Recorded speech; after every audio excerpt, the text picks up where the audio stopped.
Gaekwad sir के online class में सारे बच्चों आपका स्वागत है। सर आज हम क्या पढ़ने वाले बच्चों, आपकी जो 12 दिसंबर को एग्ज़ाम है, मतलब कल आपकी जो फाइनेंशियल अकाउंट का पेपर है आपका, तो जब आपके हाथ में पेपर आया तो उसके अंदर आपको 3 नंबर का क्वेश्चन देखो एक बार, और उसमें हमें क्या करना है, डेप्रिसिएशन निकालना है। वो 15 मार्क का क्वेश्चन रहता है। तो मैं आपको अभी बताने वाला हूँ कि सर डेप्रिसिएशन होता क्या है। मतलब हमें क्वेश्चन में डेप्रिसिएशन बनना पड़ता है, डेप्रिसिएशन निकालना पड़ता है।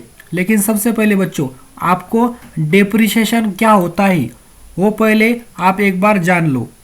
तो सबसे पहले मैंने आपको यहाँ पे डेप्रिसिएशन का मीनिंग समझाने के लिए कुछ एग्जाम्पल यहाँ पे लिए। आप एग्जाम्पल के हिसाब से डेप्रिसिएशन क्या होता है एक बार समझने का प्रयास करो।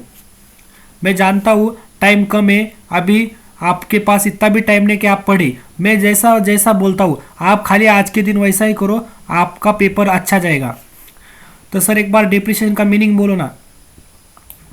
तो बच्चों यहाँ पे मीनिंग समझने के लिए यहाँ पे डेफिनेशन है, एक बार आप वो रीड कर लो, लेकिन उसकी कोई ज़रूरत नहीं है। हमें सीधा समझना है डेप्रिसिएशन क्या होता है। तो आप यहाँ पे एक बार देखो ना, ये एग्जाम्पल, शीतल परचेस स्कूटी 1 जनवरी 2009। मतलब शीतल नाम की एक लड़की है, उन्होंने क्या किया, एक स्कूटी लिया। सर कितने में लिया, 1 लाख में। कब लिया सर, साल की शुरुआत में 1 जनवरी 2009 को उन्होंने 1 लाख की स्कूटी लिया। चलो ठीक है।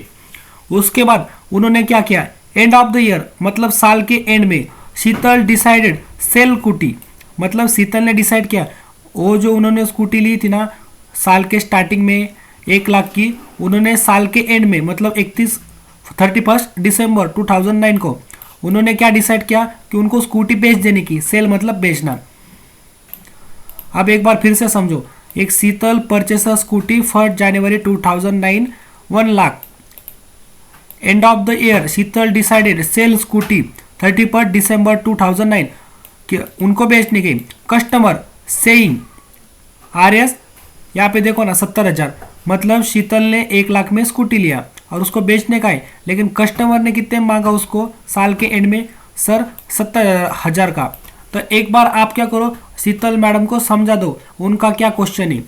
वो क्या कहती है कि मैंने 1 तारीख को स्कूटी लिया 1 जन को, और साल के एंड में मतलब 31 दिसंबर को स्कूटी बेचनी, लेकिन कस्टमर में कितने मांगा सर 70,000 में।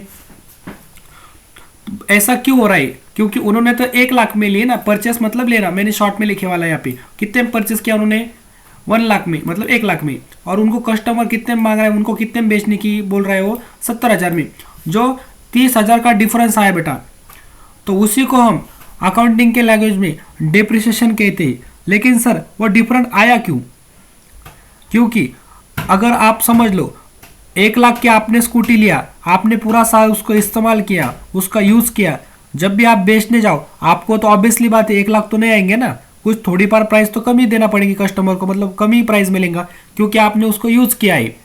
तो जो यूज़ किया है ना बेटा, उसी अमाउंट को हम अकाउंटिंग के लैंग्वेज में डेप्रिसिएशन कहते हैं।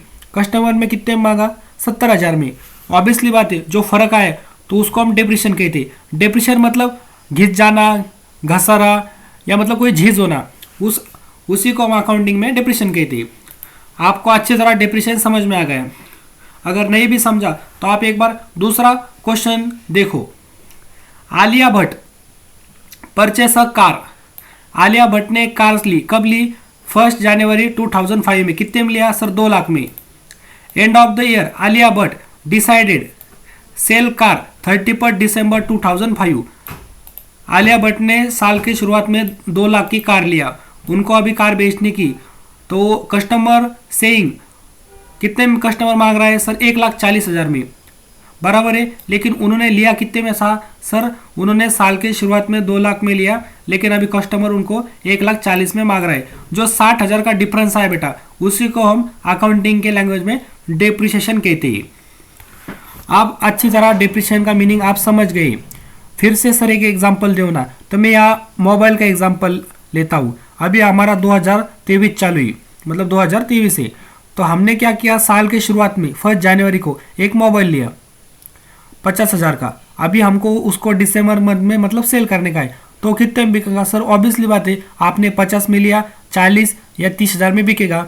तो जो 20,000 का डिफरेंट रहता है ना, वो क्या है कि हमने उसको यूज किया, इस्तेमाल किया, तो उसी को अकाउंटिंग के लैंग्वेज में हमें डिप्रिशिएशन कहती है। और हम ऐसा अंदाजे से नहीं बोल सकते 10,000 20,000।